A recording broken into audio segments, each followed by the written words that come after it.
आप सभी का नमस्कार, मंगल हो।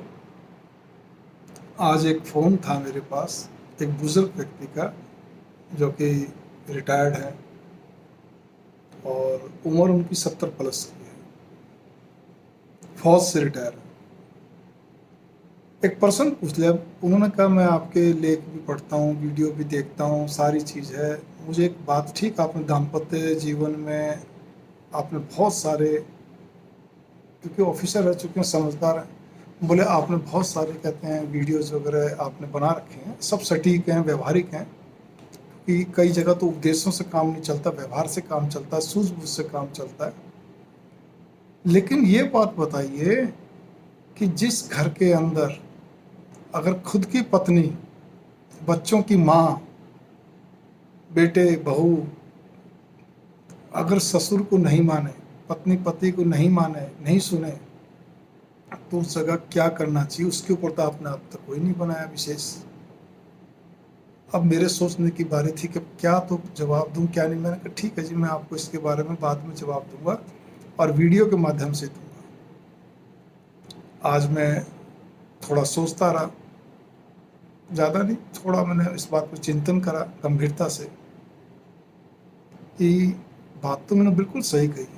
तो मैं यहाँ पे एक लाइन में थोड़े से शब्दों में कहना चाहता हूँ कि जिस घर के अंदर बच्चों की माँ और उस पिता की पत्नी, बच्चों के पिता की पत्नी अगर अपने पति के प्रति हमेशा ही नेगेटिव भाव रखती है, नकारात्मक विचार रखती है। नकारात्मक विचार का मतलब कैसा है, कैसा नहीं, ऐसा है, वैसा है, निकम्मा है, दारू पीता रहता है, बेवड़ा, या जो भी कुछ समझ लीजिए। कहने का अर्थ यहाँ पर ये है, किसी भी कर्म का नहीं, लड़ाई झगड़ा करता रहता है, हेरा फेरी मास्टर। मतलब अपने पति, चाहे वो सर्वगुण संपन्न हो, चाहे आधा सर्वगुण संपन्न हो, चाहे चौथाई हो, चाहे उसमें एक ही है वो, लेकिन वो या उसमें कुछ भी ऐब नहीं और उसके बावजूद भी उसकी कुछ शब्दों से या कुछ उसके, कई में क्रोध होता है और तो कुछ ऐब नहीं होती, क्रोध होता है। मेरे अंदर भी क्रोध है, मैं मानता हूँ, लेकिन फिलहाल यहाँ तो अभी उनकी बात कर रहा हूँ मैं, जिन्होंने मेरे से पर्सनल जिज्ञासा रखी है।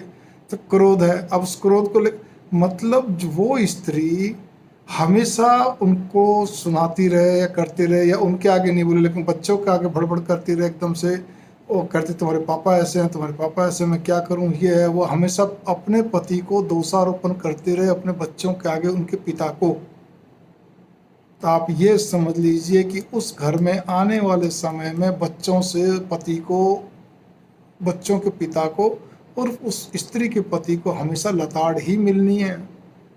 बहू आएगी वो भी लताड़ के लेगी, खींच के लेगी, क्योंकि वो देख रही है कि मेरा पति जो उसका बेटा है, मतलब उस पुरुष का जो बेटा है, वो भी आमने सामने खूब बोलता है, जिद बहस करता है, अपने पिता की छोटी सी बात को पकड़ के खींच लेगा, गुस्सा करेगा, क्रोध करेगा।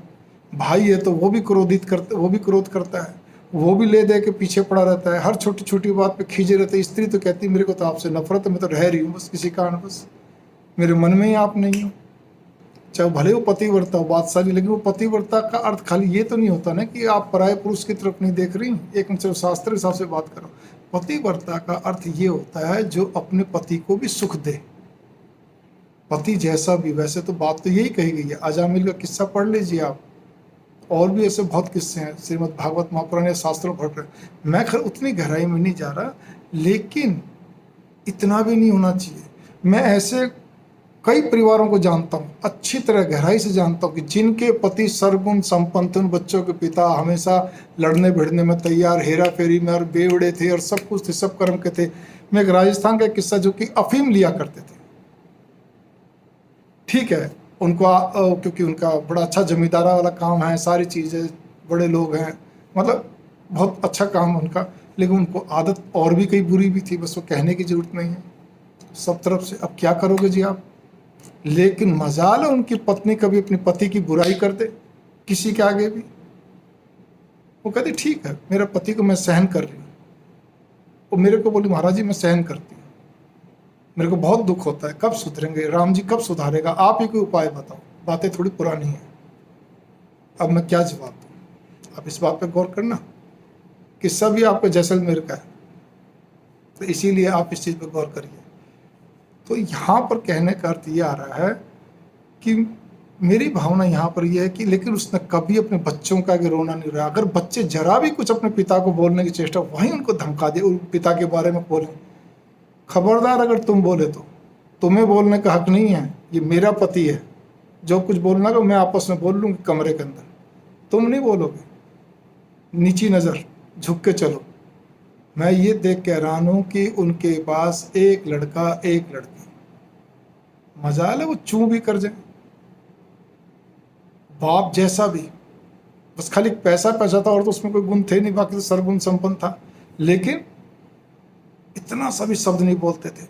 हाँ, थोड़ा बस खुसर पुसर कर लिया करते थे, वो भी आपस में धीरे से कि मम्मी नाराज ना जाए।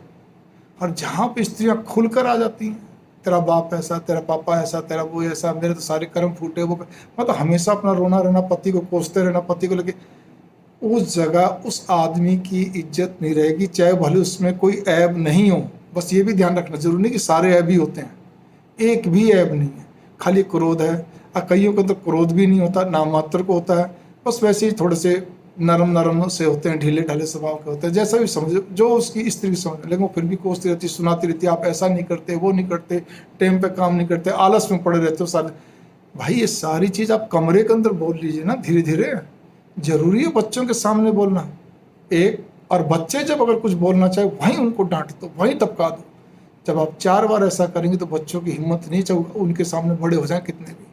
और बहू की तो मजाल ही नहीं है, बहू कब उछल के आती है जब क्या कहते हैं उसका पति और उन दंपति का बेटा, अगर वो भी क्या कहते हैं अपने बाप के सामने जबान लड़ाता है, उसका अगर घर में कोई भाई है तो भाई भी जबान लड़ाता है, खींचता रहता है, सुनाए रखता है, अपने भाई पे विश्वास नहीं करता, अपने कहते हैं बेटा अपने बाप पे विश्वास नहीं करता, किसी भी चीज़ को हमेशा उसको उसकी लेग पुलिंग मतलब टांग खींचे रखते हैं, उसको हमेशा एक ऐसा बना के रख देते हैं कि जब हद नहीं, चाहे वो कितना भी, चाहे वो समाज के लिए अच्छा हो, देश के लिए, क्योंकि ये फौजी साहब जो हैं देश के लिए बहुत, मैं तो हर फौजी को नमन करता हूँ, रिटायर्ड और अभी जो प्रेजेंट है सब, और जो नहीं है। पता नहीं क्यों बेल्ट की नौकरी से संबंधित जितने भी लोग हैं, चाहे वो पुलिस हो, चाहे वो फौज के जितने भी रूप हैं, भाई आपका वो अर्धसैनिक बल है, सुरक्षा बल है, सेना है, वायु, तीनों तरह की सेना, कोस्ट गार्ड आदि जो भी, मेरा तो सबको नमन है, उनसे जुड़ी सारी एजेंसियों को नमन है, आप लोगों के कारण से हम सुरक्षित हैं। तो मेरी भावना बस इतनी सी है कि बाबूजी आप मेरी वीडियो से आप सुन रहे हैं, आपने आज मेरे से प्रश्न करा था, तो मैं तो इतना ही कहना चाहता हूँ, अब कुछ भी नहीं हो सकता, अब कुछ नहीं हो सकता।